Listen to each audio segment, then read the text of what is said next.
Good morning, students.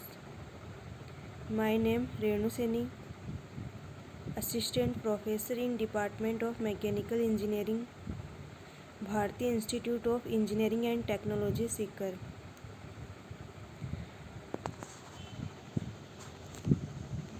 I will teach you about finite element analysis laboratory.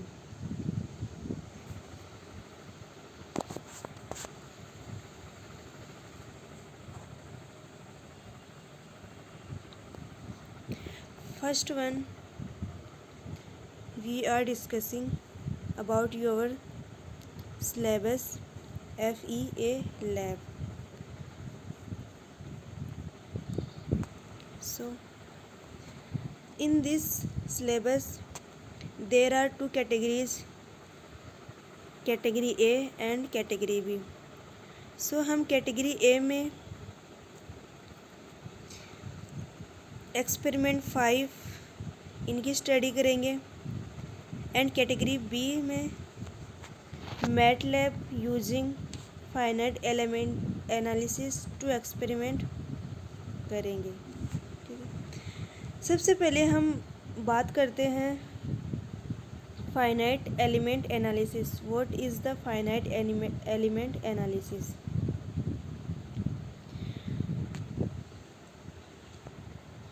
हमें suppose करो हम एक object consider करते हैं, जस्ट लाइक ए बीम. इस बीम में particular stresses, load, temperature, all the aspects are considered. इन सब का एनालिसिस हम FEA लैब, जिसका जो सॉफ्टवेयर हम यूज़ में लेंगे, that which ANSYS software we are considering. First of all we discussing about introduction of GUI, graphical user interface of the software in the above mentioned areas, realistic problems. Next we are going through experiment. Second, analysis of beams and frames, that means bending and torsion problems. Now experiment 4, plane stress and plane strain analysis problems. Now experiment 4, problems leading to analysis of axisymmetric solid. Now further problems leading to analysis of 3-dimensional solids, heat transfer problems, model analysis. That means overall 5 experiment we are studying in category A and using software ANSYS software. Now next in category B, by writing on code for finite element analysis using MATLAB. In this there is 2 experiment. First one, plane stress and plane strain analysis problems. Now next, model analysis problem. This is your overall syllabus of FEA lab. In this FEA lab you are required ANSYS software and MATLAB software. First one, most important software ANSYS software you are required. तो आप लोगों के पास में laptop होगा या computer होगा या PC होगा, तो आप लोग क्या करोगे, उसमें ANSYS सॉफ्टवेयर इंस्टॉल करोगे. ठीक है, जिस बच्चे के पास में ANSYS सॉफ्टवेयर नहीं है वो ANSYS सॉफ्टवेयर इंस्टॉल डाउनलोड करके इंस्टॉल कर लेगा. इंस्टॉल कहाँ से करेगा, तो आप लोग यूट्यूब लिंक देख सकते हो, वहाँ से इंस्टॉल कर सकते हो, या फिर मैंने सयान को दे रखा सॉफ्टवेयर. अगर आप लोग कहीं सयान के घर के आसपास हो या फिर सयान से ले सकते हो तो ले सकते हो सॉफ्टवेयर. ठीक है, या फिर अगर सयान को मैंने दे रखा है सॉफ्टवेयर, तो आप उससे डिस्कस कर सकते हो इसके बारे में। तो आप लोगों के पास में एनसीएस सॉफ्टवेयर होना चाहिए FEA लैब के लिए। अगर जिसके पास में लैपटॉप, कंप्यूटर या PC नहीं है तो वो मैं आपको वीडियोस, जब आपको मैं एनसीएस सॉफ्टवेयर के बारे में बेसिक्स बताऊंगी, कौन कौन से टूल्स यूज़ में ले रहे, कौन कौन से नहीं, तो थोड़ी डिफ़िकल्टी तो होगी, लेकिन आप लोग उसको लर्न कर सकते हो। एज ए थ्योरेटिकल आप उसको लर्न कर सकते हो, और जब भी नॉर्मल सिचुएशन होगी तो आप कॉलेज में आके क्या कर सकते हो, उस पर प्रैक्टिस कर सकते हो कंप्यूटर्स पे। ठीक है, तो ओवरऑल तो यही है कि आप लोग जैसे भी हो एनसीएस सॉफ्टवेयर इंस्टॉल कर ले अपने लैपटॉप में। नेक्स्ट वीक में मेरी क्लासेस स्टार्ट हो जाएंगी आपकी। आज मैं सिर्फ आपको इंट्रोडक्शन दे रही हूँ। ओके, तो नेक्स्ट लेक्चर में आपको बताऊंगी इंट्रोडक्शन ऑफ GUI सॉफ्टवेयर। आज मैं थोड़ा आपको FEA इंट्रोडक्शन बता देती हूँ और एनसीएस सॉफ्टवेयर का introduction as a basically introduce कर देती हूँ।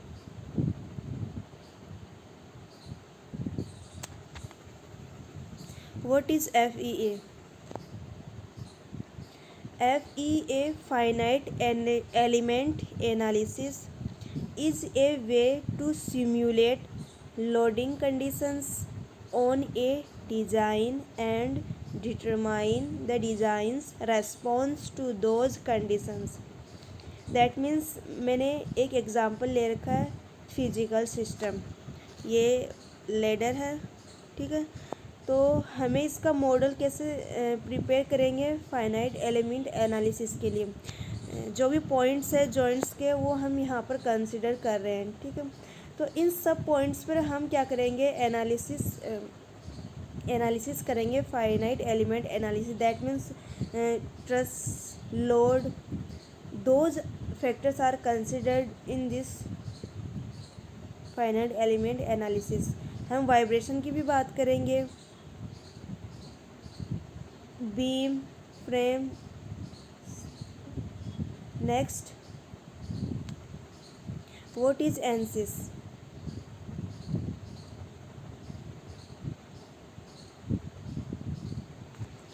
What is ANSYS? 3D designing and simulation software, multi physics CAE, that means computer aided engineering tool to create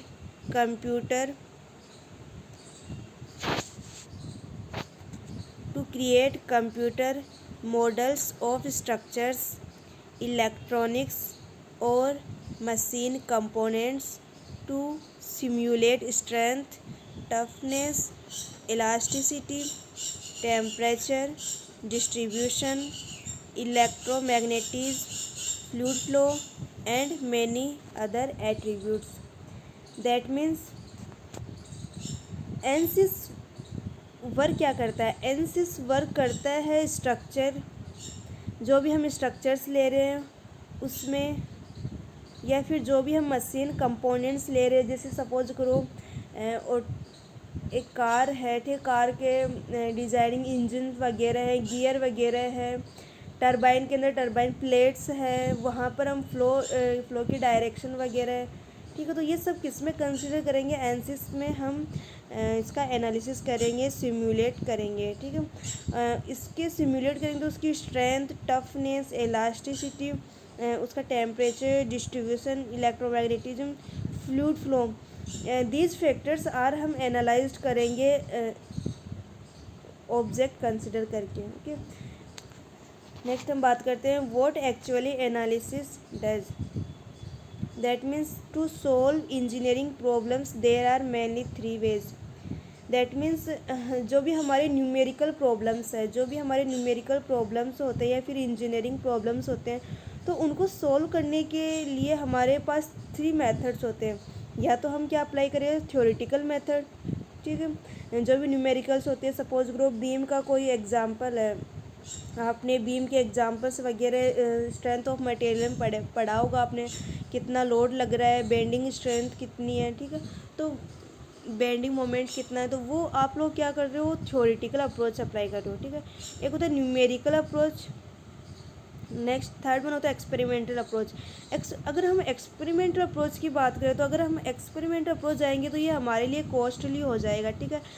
जैसे मतलब हमने एक बीम बनानी है, ठीक है, उस पर अपने लोड अप्लाई करके देखना, तो ओवरऑल जो प्रोसेस है वो एक्सपेरिमेंटल के केस में क्या हो जाता है, कॉस्टली हो जाता है। तो हमारे पास में लास्ट वन ऑप्शन रिमेनिंग बचता है, वो कौन सा होता है, न्यूमेरिकल अप्रोच। दैट मीन्स हम न्यूमेरिकल अप्रोच के थ्रू जाके जहाँ पर हमें कॉस्टली भी ना पड़े, ठीक है, और हमारा जो भी हमें एनालिसिस करना चाहिए, दैट मीन्स हमें जो भी ऑब्जेक्ट ले रहे हैं वहाँ उसका टेम्परेचर सिमुलेट करना है, फ्लूइड फ्लो सिमुलेट करना है, थर्मल एनालिसिस करना है, overall aspects are considered in numerical approach.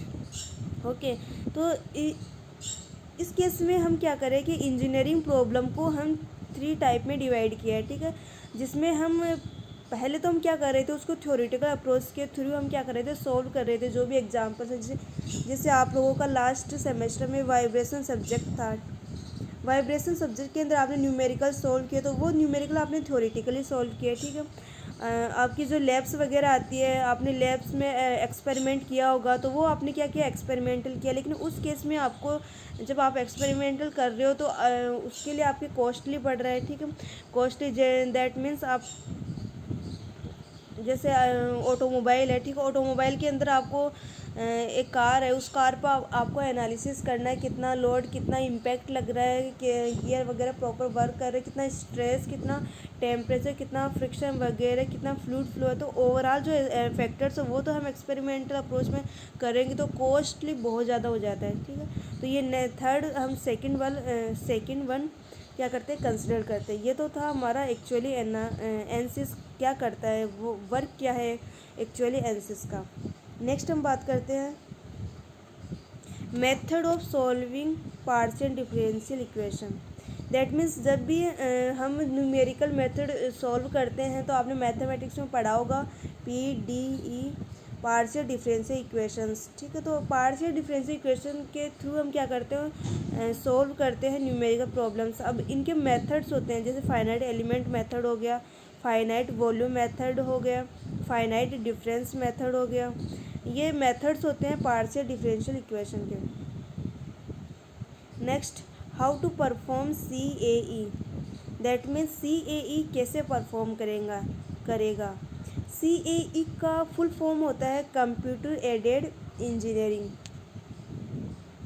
इस केस में हम सबसे पहले क्या करेंगे, जो भी हमारे पास में ऑब्जेक्ट है, ठीक है, जो भी मॉडल है, ऑब्जेक्ट है, उस ऑब्जेक्ट का क्या करेंगे, हम वहाँ पर हम प्रॉब्लम फाइंड करेंगे कि हमें एग्जैक्टली कौन सी प्रॉब्लम आ रही है, ठीक है, और हमें क्या एनालिसिस करना है, ठीक है। जो भी हमने ऑब्जेक्ट किया उस ऑब्जेक्ट पे क्या करना है, हमें प्रॉब्लम फाइंड करनी है first of all, that means problem analysis. Next one हमें क्या करना है, उसका 3D मॉडल प्रिपेयर करना है, जनरेशन ऑफ 3D मॉडल, ठीक है। कैटिया वगैरह सॉफ्टवेयर यूज़ में लेके, आप लोग सॉफ्टवेयर बहुत सारे जानते होंगे 3D मॉडल के लिए। सॉलिड वर्क भी होता है, ऑटोकेड भी जनरली होता है 3D मॉडल के लिए, ठीक है। तो हम क्या करेंगे, उस जो भी हमारे पास में ऑब्जेक्ट है, फर्स्ट वन हमने प्रॉब्लम एनालिसिस किया, नेक्स्ट वन क्या करेंगे, जनरेशन ऑफ 3D मॉडल। हम 3D मॉडल क्या करेंगे, जनरेट करेंगे, एंड देन क्या करेंगे, जो भी हमने ऑब्जेक्ट लिया उस ऑब्जेक्ट को क्या करेंगे, मैशिंग करेंगे, यानी कि उसको पार्ट्स में डिवाइड करेंगे, हर एक पॉइंट में डिवाइड करेंगे, जिससे क्या हर एक पॉइंट्स लेंगे, प्री प्रोसेसिंग मैशिंग करेंगे। दैट मीन्स हमें कहाँ कहाँ प्रॉब्लम आ रही है, कौन सी प्रॉब्लम आ रही है, कहाँ कहाँ कौन सा फैक्टर हमें फाइंड करना है, वो हमारा कंसिडर होता है pre processing mashing. Next one आता है setting up the physics. That means overall जो फिजिक्स प्रॉपर्टीज़ हैं वो कंसिडर करेंगे। Solving using proper numerical methods. हम न्यूमेरिकल मेथड है वो प्रॉपर तरीके से यूज़ में लेंगे, या that means which one method हम अप्लाई करें सो दैट हमारा जो प्रॉब्लम है वो क्या हो, सॉल्व हो। नेक्स्ट वन आता है post processing and validating. That means हमने ओवरऑल एस्पेक्ट्स ले लिया, ठीक है, तो उसके बाद में हम क्या करेंगे, जो भी हम ऑब्जेक्ट ले रहे हैं वो कंसिडर करेंगे कि जो ऑब्जेक्ट पोस्ट प्रोसेसिंग लिया है वो वैलिड है कि नहीं है, ठीक है। यानी कि हमने एनालिसिस कर लिया उसका, जो भी ऑब्जेक्ट है, सपोज करो उसका temperature, thermal experience, load, impact वगैरह हमने एनालिसिस कर लिया, ट्रस्ट वगैरह एनालिसिस कर लिया। तो अब वो एनालिसिस करने के बाद में ऑब्जेक्ट का क्या वो वैलिड है या नहीं है, तो वो हम क्या करेंगे, इसमें कंसिडर करेंगे। अब जैसे आप ये विंडो देख सकते हो, ये क्या है, सॉलिड वर्क का विंडो, जिसके अंदर आप यहाँ पर डिज़ाइन असेसमेंट आता है। टूल के अंदर eigen value, buckling eigen values आपने मैथमेटिक्स में पढ़ा होगा। Electric, explicit dynamics, fluid flow CFX, fluid flow, Fluent, harmonic acoustics, harmonic response, IC engine, Fluent IC engine for magnetostatic model, random vibration response, rigid dynamics, thermal electric. तो overall हम consider करेंगे, जैसे suppose करो IC engine के parts वगैरह करना है तो हम एक पर्टिकुलर IC इंजन वाले लेंगे, ठीक है। अगर हमें फ्लूइड का फ्लो चेक करना है, कोई भी ऑब्जेक्ट है, ठीक है, कोई भी ऑब्जेक्ट है, वहाँ से हमें फ्लूइड का फ्लो चेक करना है, तो उसके लिए हमारे पास में अलग मेथड है जिसको हम CFD बोलते हैं, कंप्यूटर फ्लूइड डायनेमेट्री। दैट मीन्स हम CFD लेते हैं, ठीक है। एक होता है इस ANSYS भी आपका डिफरेंट मॉडल होता है। जब आप ANSYS सॉफ्टवेयर का इंस्टॉल करोगे अपने लैपटॉप, PC या कंप्यूटर के अंदर, ठीक है, तो वहाँ पर आपको अलग अलग होता है। जैसे एक होता है वर्क बेंच, ठीक है, वर्क बेंच आपका CFD के लिए यूज में होता है। एक आता है आपका APDL, जो आप इसमें पढ़ोगे आपकी लैब के अकॉर्डिंग। APDL जो आपका FE है वो APDL के अंदर आती है, यानी कि अलग अलग मॉडल्स होते हैं ANSYS के अंदर भी। तो आप ANSYS कंप्लीट तो सीख ही नहीं सकते एक बार में, ठीक है। तो आप एक बार में एक पर्टिकुलर मॉडल सीख सकते हो। जैसे वर्क बेंच होता है, इसका अलग वर्क होता है, APDL इसका अलग वर्क होता है। APDL के अंदर हम बीम्स लेंगे, उस पर लोड वगैरह अप्लाइड करेंगे, ट्रस वगैरह कहाँ उसका जो भी है तो फैक्टर्स वो हम क्या करेंगे, कंसिडर करेंगे। नेक्स्ट हम बात करते हैं various application structure analysis. That means जो भी अभी हमने बात की है कि हमें क्या क्या करना है, तो ये हम जैसे ये हमने ऑटोमोबाइल का लिया है, तो हम क्या करेंगे, यहाँ पर अलग अलग पार्ट्स में, पॉइंट्स में क्या करेंगे, हम एनालिसिस करेंगे। जैसे हम गियर का एनालिसिस भी कर सकते हैं वगैरह। तो ये होता है आपका स्ट्रक्चरल एनालिसिस। नेक्स्ट वन आता है आपका थर्मल एनालिसिस। थर्मल एनालिसिस के केस में क्या करेंगे, हम उसका टेम्परेचर वगैरह वो मेज़र करेंगे, थर्मली हम एनालिसिस करेंगे। नेक्स्ट एप्लीकेशन है flow analysis. Flow analysis case में हम क्या करेंगे, जैसे फ्लूइड फ्लो है या फिर एयर फ्लो है, ठीक है, उसका क्या करना होता है, एनालिसिस करना होता है। वो ये एप्लीकेशन होता है ANSYS के अंदर। डायनेमिक एनालिसिस में मूवमेंट के अंदर हमें डायनेमिक एनालिसिस कैसे करेंगे वो इसमें। नेक्स्ट वन आता है आपका वाइब्रेशन एनालिसिस। आपका वाइब्रेशन एनालिसिस, अब जैसे आपने ये वाला पार्ट देखा, तो ये पार्ट आप सॉलिड वर्क में बना सकते हो या फिर ऑटोकैड में बना सकते हो, लेकिन सॉलिड वर्क में आपके लिए इजी रहेगा, ठीक है। वहाँ से हम बना के इस फाइल को हम ANSYS में क्या करते हैं, पिकअप कर लेते हैं, ठीक है। फिर उसके बाद हम क्या करते हैं, इसका एनालिसिस करते हैं। ये आप लोग ANSYS में सीख पाओगे। फिर आता है post processing analysis. Post processing analysis के अंदर हम जैसे आप ये इमेज देख रहे हो, तो वो इस टाइप की इमेजेस हमें क्या होती है, ऑब्टेन होती है।